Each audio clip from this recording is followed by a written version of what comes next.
নমস্কার বন্ধুরা, আমি পলাশ বিশ্বাস আর আপনারা দেখছেন পলাশ বিশ্বাস ভিডিওস। আশা করি আপনারা প্রত্যেকে ভালো আছেন এবং আপনাদের বাগানের প্রত্যেকটি গাছ ভীষণ ভীষণ ভালো আছে। বন্ধুরা, থাম্বনেল এবং টাইটেল দেখে আশা করি বুঝতে পেরে গেছেন যে কোন বিষয় নিয়ে আজকে আলোচনা হতে চলেছে। হ্যাঁ বন্ধুরা, জবা ফুল গাছ। সেই জবা ফুল গাছের পরিচর্যা আজকের কিভাবে করব, কিভাবে দেখাবো যে সম্পূর্ণ ঘরোয়া উপাদান দিয়ে আপনারা ঘরোয়া জৈব খাবার দিয়ে কিভাবে গাছ ভরে ভরে ফুল পেতে পারেন, সেটাই আজকের আমি দেখাবো। শুধুমাত্র গাছের ফুল নয়, তার পাশাপাশি গাছের হেলথ হবে দুর্দান্ত। একটা সুন্দর গ্রোথ আসবে আপনার জবা ফুল গাছে। আর অবশ্যই কিছু সতর্কতামূলক বিষয় এই বর্ষাকালে আমাদের মেনটেন করতে হবে, তাহলেই আমাদের জবা গাছগুলো খুব ভালো থাকবে। যেগুলো ট্রপিক্যাল ভ্যারাইটির জবা, মানে পুনে, ব্যাঙ্গালোর, আমেরিকান, অস্ট্রেলিয়ান বিভিন্নজন বিভিন্ন নামে ডাকে, এবং গ্রাফটিং করা যে জবাগুলো গাছ হয় সেই গাছগুলো খুব ভালোভাবে থাকবে। কারণ দেশি জবা এই সময় অতটা সমস্যা করে না, দুর্দান্ত রেজাল্ট দেয়। তো সেক্ষেত্রে আজকের কেয়ারটা দেশি জবাতেও করতে পারেন, অবশ্যই করতে পারেন, আরও ভালো রেজাল্ট পাবেন। কিন্তু তার পাশাপাশি যদি এই জবা গাছগুলোতেও দেন, তো তাতেও কিন্তু খুব ভালো রেজাল্ট আপনারা আপনাদের জবা গাছ থেকে পেয়ে যাবেন। চকচকে সবুজ পাতা, কুঁড়ি ঝরে যাওয়া প্রায় 99% কমে যাবে।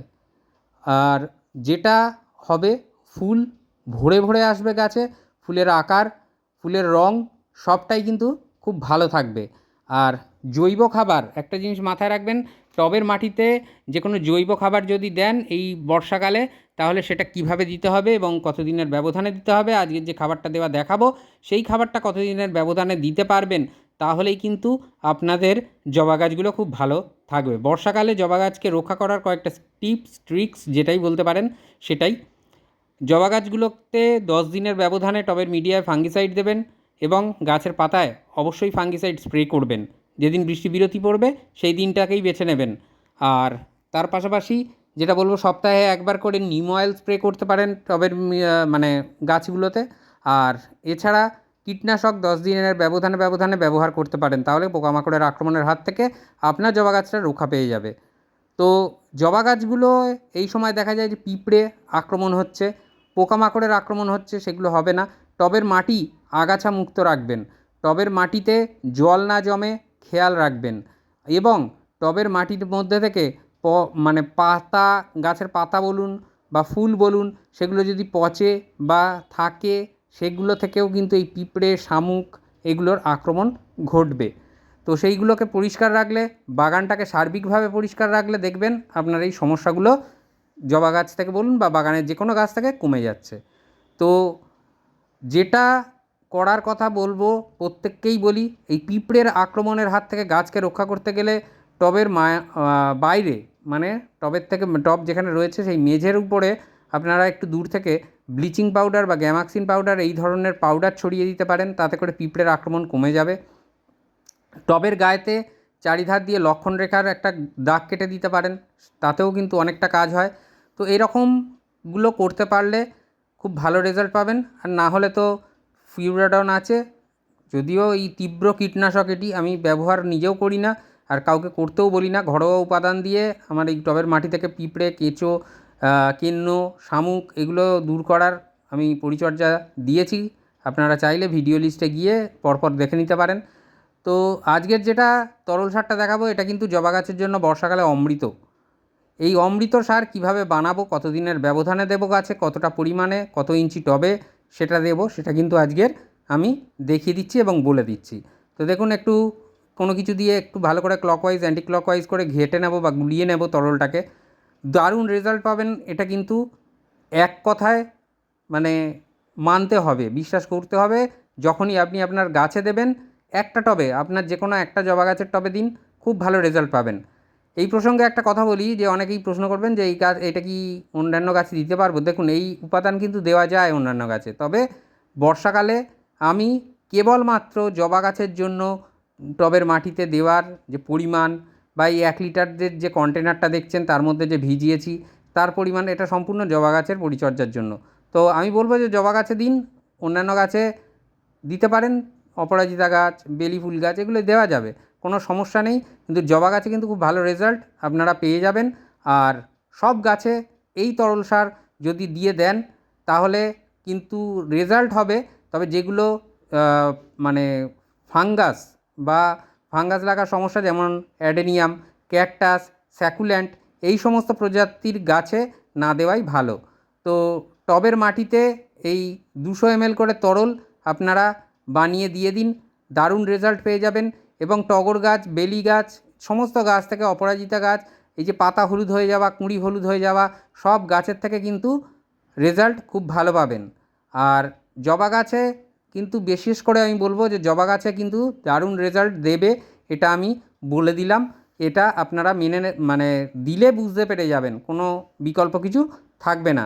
200 ml করে 10 বা 12 লিটারের 12 ইঞ্চির 10 বা 12 ইঞ্চির টবের জন্য 200 ml করে তরল আমরা কিন্তু দিয়ে দিতে পারবো।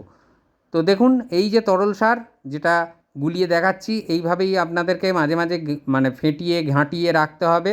তো এটাই কিন্তু অমৃতের মতো কাজ করবে আপনার জবা ফুল গাছ, আপনার বেলি ফুল গাছ, আপনার টগর ফুল গাছ, আপনার জুঁই ফুল গাছ, অপরাজিতা গাছ, যে কোনো ফুল গাছ, ফল গাছ, সবজি গাছ, সব গাছে কিন্তু এই অমৃত তরল আপনারা দিতে পারবেন। আর জবা গাছের জন্য বিশেষ করে এই কারণে বললাম যে জবা গাছের জন্য কিন্তু এটা দিয়ে দেখবেন পাতা হলুদ হয়ে যাওয়া, কুঁড়ি হলুদ হয়ে যাওয়া, এইগুলো থেকে রক্ষা পেয়ে যাবেন। তো দেখুন কাঁচা গোবর কীভাবে বানিয়েছি দেখে নিন। কাঁচা গোবর দিয়েছি এখানে। কাঁচা গোবরটা 1 লিটার জলের কন্টেনারের হিসাবে বলছি, 2 টেবিল চামচ পরিমাণে কাঁচা গোবর নিয়ে নেবেন আপনারা। এই কাঁচা গোবর যারা জোগাড় করতে একেবারে পারবেন না, তাদের বিকল্প হিসাবে কাউডাং কম্পোস্ট বা কাউডাং নিতে হবে, যেটাই হোক সেটা মানে নিতে হবে। কাউডাং কেক যেটাকে বলে ঘুঁটে, সেটাকে নিতে হবে। আর তার পাশাপাশি যেটা দেখলেন এটা হচ্ছে কাঠের ছাই। তো কাঠের ছাই 4 টেবিল চামচ নেব, আর এই গোবর নেব 2 টেবিল চামচ। আর ঘুঁটে যদি নিই আমরা, তাহলে 2টো ঘুঁটে নিয়ে নেব, বড় সাইজের 2টো ঘুঁটে নিয়ে নেব। সামান্য কম বেশি হলে অর্গ্যানিক পদ্ধতি, কোনো অসুবিধা নেই। 1 লিটারের কন্টেনার এটা, বালতি নয়। তো তার মধ্যে কিন্তু আমি জল নিয়েছি, আর এই কন্টেনারেই আমি মেশাই। যারা রেগুলার ভিউয়ার তারা জানেন।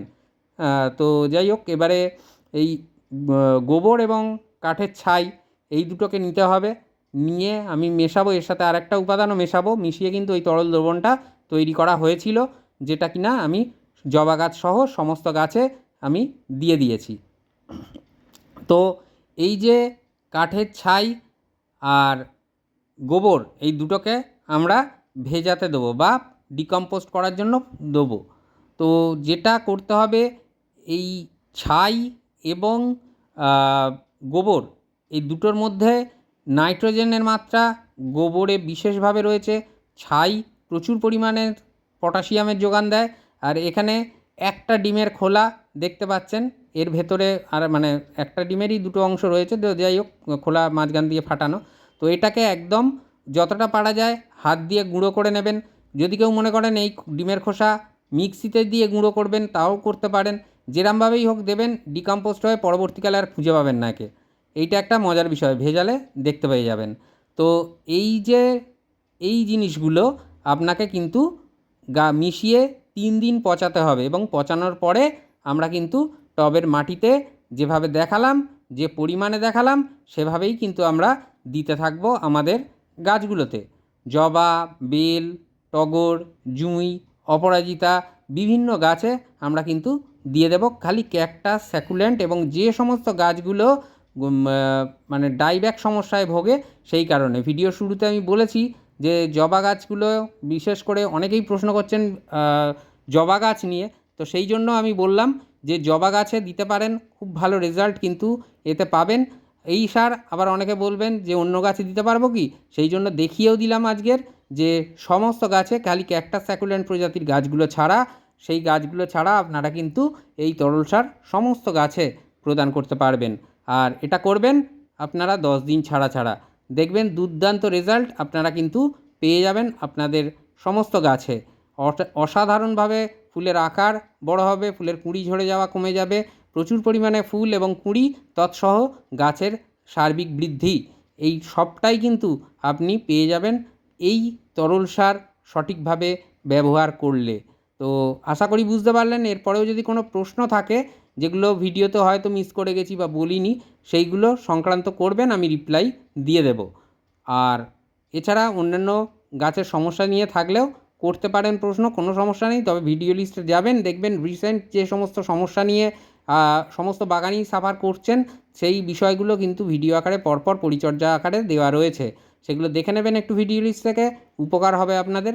মন থাক চিরসবুজ, পৃথিবী হোক সবুজময়, এই বলে আজকে এখানেই সমাপ্ত করছি। আবার আসছি আগামীকাল সন্ধ্যে 6টায়। ততক্ষণ সকলে সুস্থ থাকুন, ভালো থাকুন, আর প্রচুর পরিমাণে গাছ লাগানোর পাশাপাশি দেখতে থাকুন পলাশ বিশ্বাস ভিডিওস। হ্যাপি গার্ডেনিং বন্ধুরা, খুব ভালো থাকবেন সকলে। নমস্কার।